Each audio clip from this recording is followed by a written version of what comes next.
पितरों की तृप्ति के लिए एक ही बार जल डाल दी, इससे पितर तृप्ति। लिखा है स्मृतियों में, आश्वलायन गृह सूत्र का वचन है, यदि आप वस्त्र गार करके और आप कंधे पर रख लेते निचो करके, और उससे जल यदि जमीन में गिरता है तो वस्त्र का निचोया हुआ जल पितर पीते। इसलिए शरीर में जो कपड़े धारण किए, स्नान किए, उससे गिरा हुआ जो जल है, पितरों को यदि मिलने की स्थिति में है तो आप जल्दी से स्नानांग तर्पण कर लीजिए, तो उनको पानी मिल गया पीने को, वो काहे को कपड़े का निचोया जल पिए। इसलिए स्नानांग तर्पण। फिर आप संध्या करिए। फिर संध्या मस्ट है, संध्या बिना कोई कर्म आप नहीं कर सकते। संध्याहीनो अशुचित दक्षा। अपवित्रता में आप अपने को बलवान मान लिए, संध्या नहीं किए, क्योंकि संध्या बाह्यांतःकरण दोनों की शुद्धि के लिए है। अंतःकरण की भी शुद्धि और बाहर की भी शुद्धि।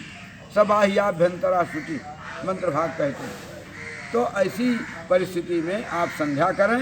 संध्या के बाद दैनिक यदि आप तर्पण करते चले आ रहे हैं तो तर्पण कर लीजिए, और तर्पण के बाद देव पूजन करिए। देव पूजन में हवन भी विहित है। यदि आप हवन अग्नि में आहुति नहीं दे सकते तो जल में ही आहुति दीजिए। यदि आहुति का भी पदार्थ आपके पास नहीं है तो जल से ही जल में आहुति दे दीजिए, पर उन मंत्रों का वाचन कर लीजिए। ब्रह्मणे स्वाहा, प्रजापते स्वाहा, कश्यपाय स्वाहा, भू स्वाहा, भुआ स्वाहा, स्वा स्वाहा, इन सब मंत्रों के द्वारा आप आहुति दें। तो देव अर्चन करिए। देवार्चन के बाद आप बलिवैश्व कर लीजिए, यदि उपलब्ध है सामग्री तो, क्योंकि बलिवैश्व सिद्ध हुए अन्न का किया जाता है, और सिद्ध अन्न नहीं है तो कच्चे चावल से भी आप बलिवैश्व कर सकते हैं। बलिवैश्व का विधान पूजा, नित्य पूजा कर्म प्रकाश गीता पर से छपी पुस्तक है, उसमें भी दिया गया, और भी हमारे नित्य कर्मानुष्ठान ग्रंथों में दिए गए। बलिवैश्व कर ले। अब बलिवैश्व करने के बाद अतिथि के निमित्त भी कुछ दे दे, नहीं कुछ तो जले दे, इससे तृप्त हो जाए। और अतिथि यज्ञ के बाद आपके पास समय सीमा के अंतर्गत है तो आप विधिवत जो जप की संख्या है पूरा करिए। जो दैनिक जप कर रहे हैं, जो दैनिक पाठ कर रहे हैं, उसको नित्य कर्म की दृष्टि से पूरा करिए। तब तक मध्याह्न की दिशा आ जाएगी।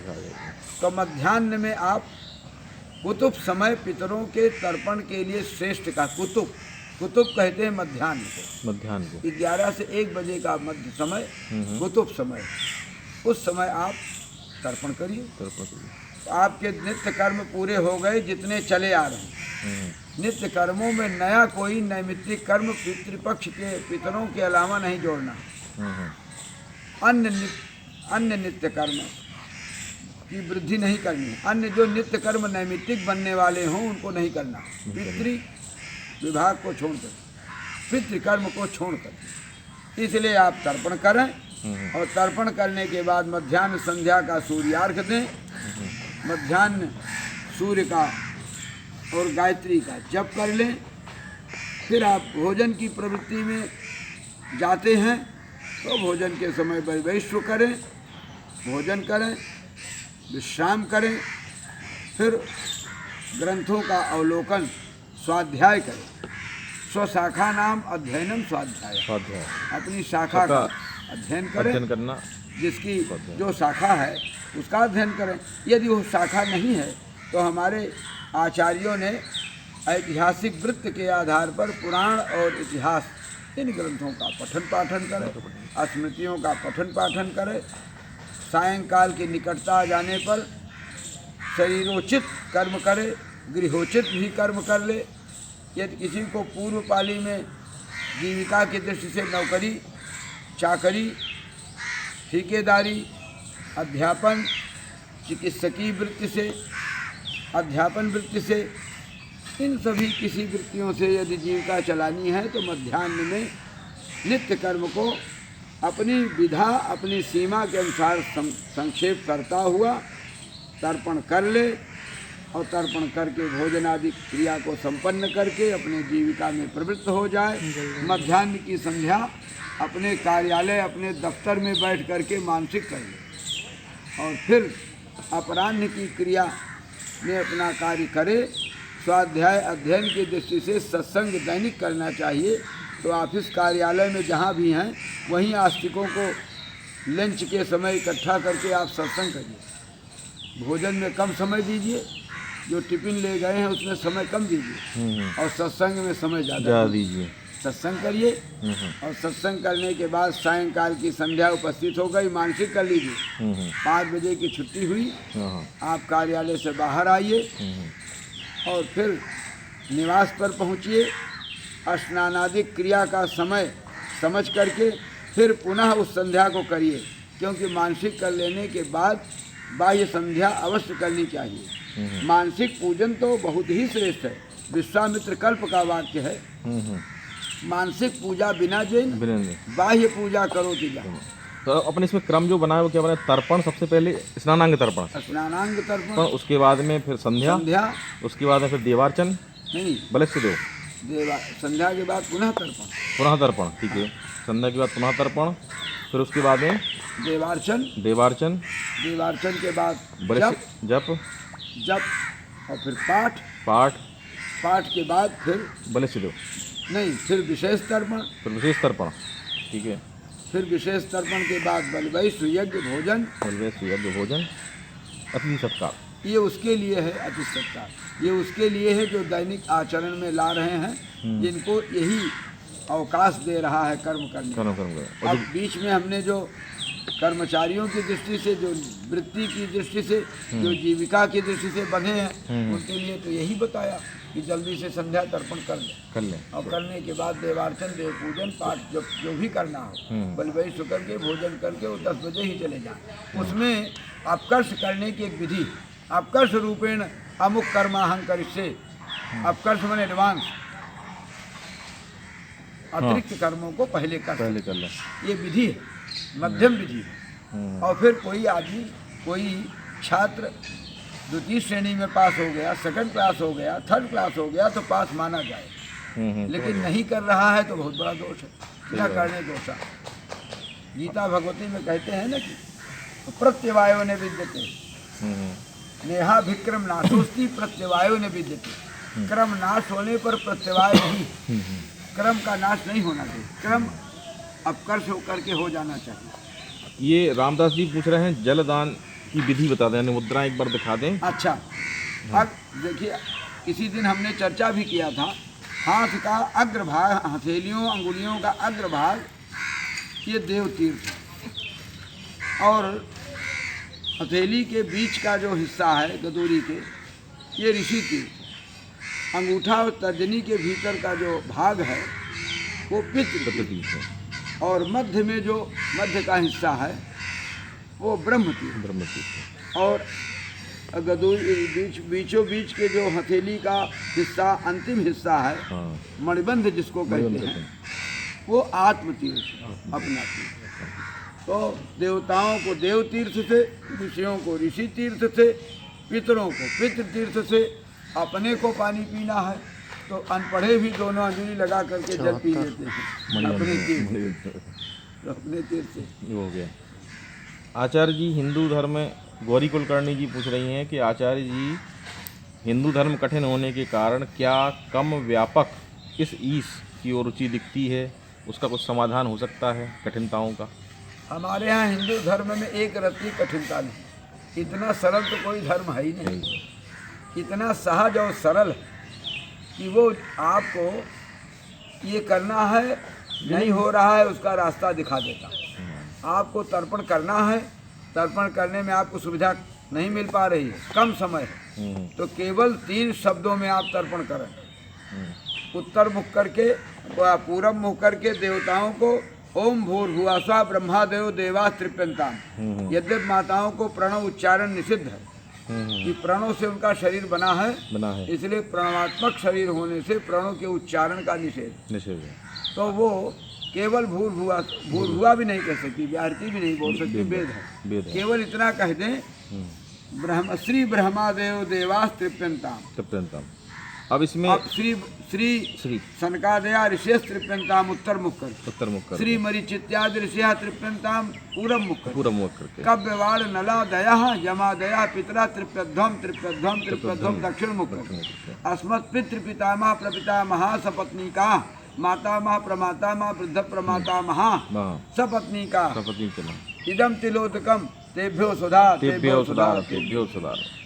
अब आनंद भार्गव जी पूछ रहे हैं, गुरु जी पितृपक्ष में देवकर्म, सकाम अनुष्ठान, महामृत्युंजय मंत्र जप, ग्रह शांति, मंगलकारी उत्सव आदि क्यों नहीं करने चाहिए? यह लोक व्यवहार में अति प्रचलित है, क्योंकि यद्यपि शुद्धम लोक विरुद्धम ना करणीयम ना करणीयम। ना करणीयम ना चरणीयम।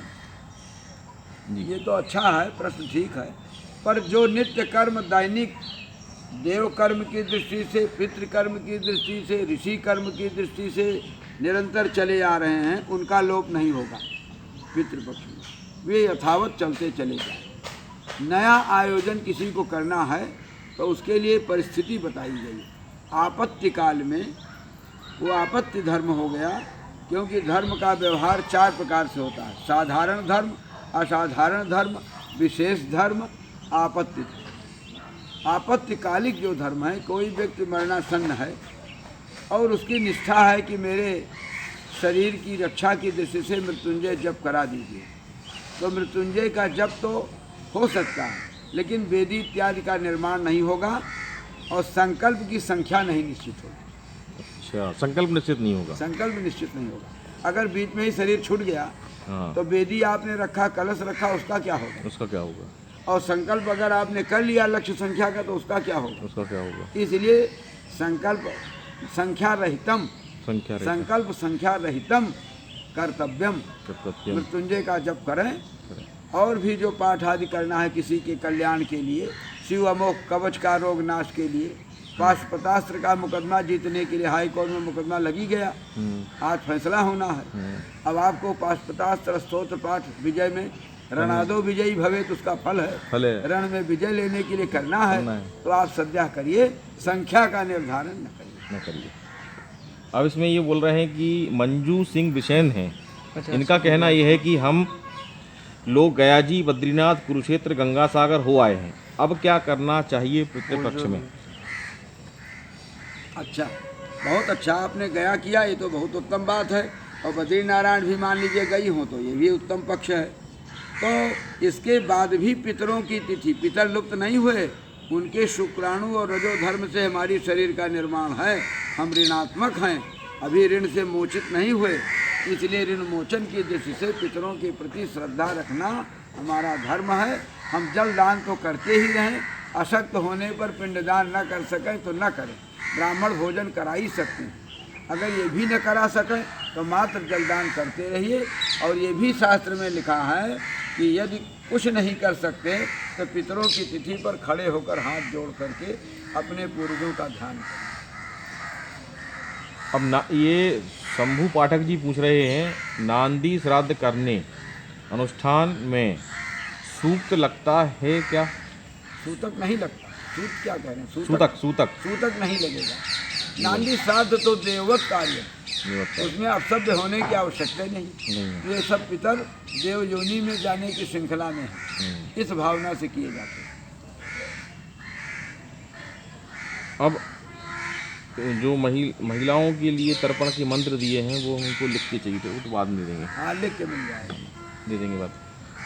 गुरुदेव राजेश कुमार गंगवाल पूछ रहे हैं, गुरुदेव प्रणाम, मैं अपने पितरों के बारे में जानना चाहता हूँ, मैं ऐसा क्या करूँ, घर में अशांति कलह बीमारी से ग्रस्त है, काम धंधा सब चौपट हो गया है, मुझे क्या करना चाहिए?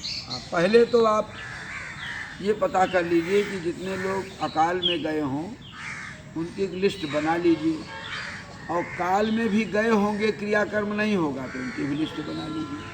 उनमें अनुमान लगा लीजिए कि सत्वगुणी, रजोगुणी, तमोगुणी, तो ऐसी दृष्टि में त्रिपिंडी श्राद्ध करिए। 1 बार नहीं, 3 बार कम से कम त्रिपिंडी श्राद्ध करिए। यदि कोई अकाल विशेष में गया है तो उसके लिए नारायण बलि कराइए, और धीरे धीरे इन दोषों से बचने की दृष्टि से भगवती पराम्बा के मंगलमय सप्तशती के पाठ का आयोजन करिए पर त्रिपिंडी श्राद्ध के बाद, और इससे घर में सुख शांति आ जाए। त्रिपिंडी जो श्राद्ध है वो 3 बार क्यों करना चाहिए? 3 बार इसलिए करिए, एक बार में सप्तगुणी प्रेत अगर निकल ही गए, रजोगुणी मान लीजिए नहीं निकल पाए, कुछ निकल गए कुछ नहीं निकल पाए, तो दोबारा वाले में रजोगुणी निकल जाए।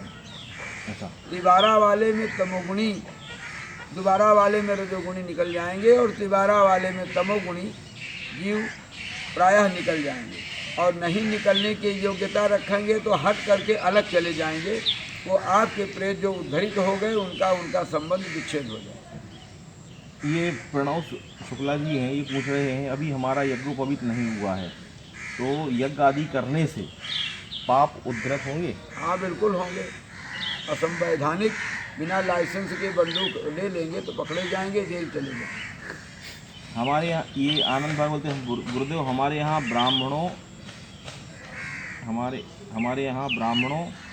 में एक भ्रांति बनी हुई है वर्णों में, जो किस शास्त्र दृष्टि से इसका प्रमाण दिया है कि सकाम अनुष्ठान संपन्न नहीं कर सकते। ये ग्रंथों में उल्लेख कहाँ पर है? सकाम अनुष्ठान नहीं कर किसी सकते भी समय की, केवल पितृपक्ष। केवल पितृपक्ष में। पितृपक्ष में सकाम क्या, पितृपक्ष के सकाम की आवश्यकता नहीं है। पितृपक्ष में जो नित्य कर्म चले जा रहे हैं वे चले जाएंगे। सकाम कर्म केवल पितरों के लिए मात्र है। उत्सव प्रधान होने से ये पर्व माना, महालय पर्व कहते हैं इसे। पर्व माने उत्सव। किशोर शास्त्री जी पूछ रहे हैं कि नारायण बलि में सभी पितरों की तृप्ति होगी या एक पितर की होगी? एक नारायण बलि एक प्रेत की, एक प्रेत को पितर बना देता, एक प्रेत को पितर बना देता है सामूहिक में। और त्रिपिंडी में कई प्रेत हैं जो पितर बनने के लायक हो जाते हैं और 3 बार त्रिपिंडी करने से समस्त है। हाँ समस्त। तो समस्त में भी जो भग जाते हैं, हट जाते हैं। त्रिपिंडी होते ही भग जाते हैं, तो भग जाएंगे। मतलब ये है कि पहला क्रम नारायण बलि एक प्रेत के लिए, दूसरा क्रम हो गया त्रिपिंडी श्राद्ध, और तीसरा क्रम हो गया 3 बार त्रिपिंडी श्राद्ध। 3 बार त्रिपिंडी श्राद्ध करके, और यदि महान प्रेत है तो आपने श्रीमद् भागवत के पद्म पुराण में महात्म की दृष्टि से सुना है। उस महाप्रेत ने, धुंधकारी ने कहा कि गया श्राद्ध न मुक्तिश्चेत, गया श्राद्ध से मेरी मुक्ति होने वाली नहीं है।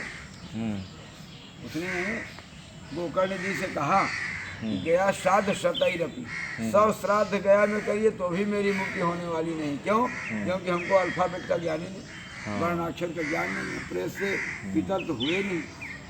कुछ प्रेतों की मुक्ति, सामान्य प्रेतों की मुक्ति नहीं होती, हो जाती है।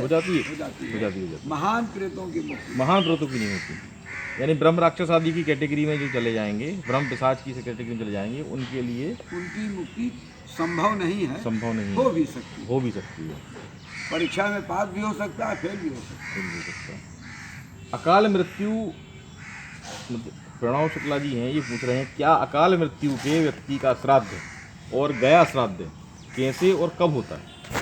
अकाल मृत्यु के व्यक्ति का श्राद्ध तो पहले अपने घर पर ही नारायण बलपूर्वक कर ही लेना चाहिए, और इसके बाद काशी जी में पिशाच मोचन पर त्रिपिंडी श्राद्ध कर लेना चाहिए। यदि यहाँ भी नहीं किए हैं तो नारायण बलि न करने से वो महान प्रेत जो ब्रह्म राक्षस हो गया है वो गया नहीं जाएगा। कदाचित करने पर भी गया नहीं जाते बहुत से प्रेत। आप क्या कर सकते हैं? जबरदस्ती नहीं कर सकते, उपाय ही करना कर सकते। अब ये गणपति पुरोहित हैं, इन्होंने इनकी पिछली पीढ़ी में इनके पिताजी लोगों ने श्राद्ध कर्म आदि किसी अन्य व्यक्ति के कहने पर बंद कर दिया था। अब भ्रम हो गया, अब क्या करें? नहीं, भ्रम न करें, उनको करना चाहिए। पिता समाप्त थोड़े ही, पिता के ही तो। पिता ने किसी का नहीं किया, उनकी पिताजी ने किसी का श्राद्ध ही नहीं किया। अच्छा, छोड़ दिए, सब त्याग दिया, शका सूत्र चोटी सब छोड़ दिए। अच्छा, तो अब इस स्थिति में क्या होगा उनका? ये पहले तो वर्णाश्रम में प्रवेश करने की विधा से प्रायश्चित करें। यदि कर सकते हैं तो कृष्ण चांद्रायण व्रत करें, तब तो चांद्रायण व्रत करें, इनको बताया जाए। अगर चांद्रायण व्रत के उत्सुक हैं अवश्य करें, और करने पंचगव्य लें, चांद्रायण व्रत करें, और किसी योग्य आचार्य से उपवीत किसी देवता के सन्मुख करा करके उपवीत धारण करें, और धारण करके बहुत दिनों तक, बहुत काल पर्यंत तक केवल भगवान के मंगलमय नाम का जप करें, 2 अक्षर के नाम का, शिव शिव शिव या राम राम राम, बहुत दिनों तक जपन। फिर इनको गायत्री जपन, और फिर उसके बाद पितरों की पंक्ति में पितरों को लाने के लिए और पितृ सूक्तों का पाठ कराएं, और फिर पितर उन्मुख हो इनकी ओर, जो इधर उधर भटक गए हैं, तब ये पितृ श्राद्ध करें। इतना करें। सांडिल्य सुनील तिवारी जी हैं, यह पूछ रहे हैं कि गुरुजी हमारे पिताजी अभी जीवित हैं, तो क्या हम अपने पितरों के लिए कुछ उनके निमित्त कर सकते हैं कुछ क्रिया, या पिताजी करेंगे? पिताजी ही करें, पिताजी से करावें। या आज बाबा की तिथि है, आज आप भोजन ब्राह्मणों कराइए, पिंडदान करिए, जलदान तो रोज करें। यदि वो अन्य मनस्क हो जाए, नास्तिकता ला दे, तब स्वयं अपने ऊपर भार लेकर अस्मत् पितुः स्थाने। अब सुनील राय जी पूछ रहे हैं जिनके यहाँ शिखा धारण करना ही जिन्होंने निषिद्ध कर लिया अपने आप को, शिखा से ही हटा लिया हो, तो उनके द्वारा किए गए पुण्य कर्मों का लाभ उनको मिलेगा कि नहीं मिलेगा? उनके द्वारा या उनके लिए? उनके लिए, पूरी परंपरा, पूरे कुलों ने, मतलब पूरे खानदान ने सिखाई छोड़ दी। अब उनके लिए जो सत्कर्म करिएगा उनको मिलेगा। उनके लिए जिन्होंने शिखा त्याग किया, उनके लिए 108 कुशा की शिखा बना करके उसका पूजन करके और उस शिखा को अपने घर में रखें। हर पितरों के लिए शिखा, हर पितरों के लिए। अपने लिए भी अगर कहीं शिखा का उल्लंघन हो गया हो तो कुशा की शिखा रखने का विधान। विशिखो वितश्यत कृतम सन्नत कृतम, स्मृति कह रही है, बिना शिखा के और बिना जनेऊ के। तो आनंद भार्गव जी बोल रहे हैं, तो आपने जो पहले बताया था सकाम का, तो क्या समझें, अन्य सकाम अनुष्ठान ना करें पितृपक्ष में? अन्य सकाम अनुष्ठान करने की आवश्यकता नहीं। अगर गुरुजी, अगर घर में किसी व्यक्ति की मृत हो गए तो क्या श्राद्ध होगा गुरुजी? मृत्यु हो गई तो शौच हो गया, फिर श्राद्ध नहीं होगा। प्रसाद नहीं होगा। गणपति पुरोहित जी मुक्ति निमित्त श्रीमद् भागवत का, प्रणव शुक्ला जी हैं, ये पूछ रहे हैं कि मुक्ति निमित्त श्री भागवत जी केवल आद्योपांत श्लोक अनुष्ठान को कैसे संपन्न किया जाए? लोग एक बांस को गाड़कर आवाहन करने को कहते हैं, यह प्रक्रिया सही है क्या? क्या सिर्फ संकल्प करने से संपन्न होता है? नहीं, संकल्प तो है ही है, और संकल्प का प्रतीकात्मक रूप है बांस। अच्छा। तो बांस जो वंशोच्छेदन के लिए, वंश वृद्धि के लिए बांस का महत्व है। इसलिए बांस की कोट काटना भी निषेध मानते हैं, किसी और से कटा देते हैं। तो वंशच्छेद नहीं होना चाहिए, वंशोद्भव है। और फिर बांस की गांठ जैसे दिखाई पड़ती है, वैसे पापों की गांठ बन जाती है, तो उसका एक प्रतीकात्मक रूप। तो प्रतीकात्मक रूप से उस ग्रंथ विभेदनम, ग्रंथ का भेद होना, मानो पाप का नाश हुआ, ऐसा मान लेते। और 7 जन्मों तक के पाप प्रभावी होते हैं। मतलब दोनों विधियां ठीक है, बांस पे स्थापना करना भी ठीक है, संकल्प भी करना है। संकल्प तो करना ही पड़ेगा, बिना प्रार्थना पत्र के कलेक्टर पक्का मित्र हो, और उससे आपको सुविधा लेनी है तो भी आप आवेदन दीजिए, आवेदन पत्र दीजिए। आवेदन के बाद फिर बांस की। हरिओम जी पूछ रहे हैं, को ही प्रेत ना पिशाच बना हो, उसकी मुक्ति कैसे होगा? जो पिशाच बन गया है उसको निमित्त बना करके पहले तो देख लें कि किस शरीर का है, नारायण बलि करें, और नारायण बलि करने के बाद उस पिशाच के लिए भागवत जी का आयोजन करें। भागवत जी का आयोजन तो गया श्राद्ध के बाद भी और पूर्व में भी होता है, सुविधा अनुसार करना चाहिए। अब ये पूछ रहे हैं राजेश कुमार गंगवाल जी की, माननीय गुरुवर आपसे प्रार्थना है कि मुझ पर एक कृपा करके अधिक सटीक कार्य बताएं। मेरी पत्नी 25 वर्ष से कभी भी बीमार हो जाती है, डॉक्टर आदि सभी को दिखा चुका हूँ, निराश हो चुका हूँ, फिर कभी किसी धार्मिक स्थल पर जाता हूँ तो ठीक हो जाती है।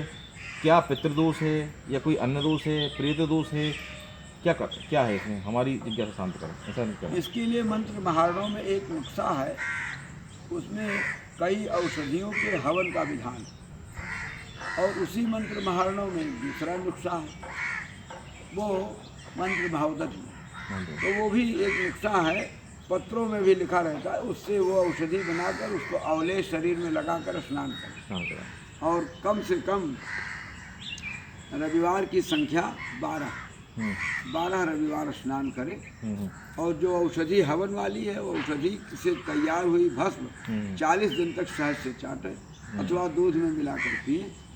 तो ये धीरे धीरे धीरे धीरे जो प्रेत अंदर प्रवेश कर गया है वो निकल करके हटे। सभी लोगों का एक मैसेज संदेश आ रहा है कि आदरणीय महाभाग भगवान स्वरूप श्री गणपति जी महाराज का कुछ पितृ विषयक वही संस्मरण एक छोटा सा सुनाने की कृपा करें। महाराज श्री प्रेतों के संबंध में पूर्ण विश्वास करते, कहते थे कि प्रेत इतने हैं जितनी संख्या में भारतवर्ष अथवा विश्व की